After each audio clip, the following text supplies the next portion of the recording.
തൊഴിലുറപ്പ് പദ്ധതിയെ സംരക്ഷിക്കണമെന്ന NRG workers യൂണിയന്റെ നേതൃത്വത്തിൽ പെരുമ്പ് പോസ്റ്റ് ഓഫീസിലേക്ക് മാർച്ചും ധർണയും നടത്തി.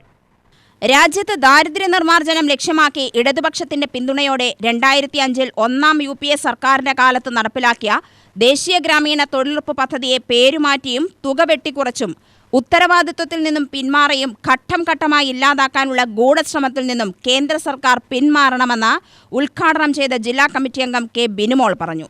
നമ്മൾ ഇടതുപക്ഷ ജനാധിപത്യ മുന്നണിയുടെ ഏറ്റവും കൂടുതൽ MP-മാർ പാർലമെന്റിൽ ഉണ്ടായിരുന്ന 2005 ഘട്ടത്തിലാണ് പ്രിയപ്പെട്ടവരെ നമ്മൾ പറഞ്ഞു അന്ന് ഇന്ത്യ ഭരിക്കുന്ന സർക്കാരിനോട് UDF-ന്റെ എന്ന് വെച്ചാൽ വലതുപക്ഷത്തിന്റെ സർക്കാരാണെങ്കിൽ പോലും അന്നത്തെ കോൺഗ്രസ് അവർക്ക് ഭരിക്കണമെന്നുള്ള ആഗ്രഹം കൊണ്ട് തന്നെ നമ്മൾ പുറത്തു നിന്ന് പിന്തുണ കൊടുത്തുകൊണ്ട് നമ്മൾ പറഞ്ഞൊരു നിർദ്ദേശമാണ് തൊഴിലുറപ്പ് പദ്ധതി. തൊഴിലുറപ്പിക്കുന്ന പദ്ധതിയാണ് ഈ പദ്ധതി ഇന്ത്യ രാജ്യത്ത് നടപ്പിലാക്കണം.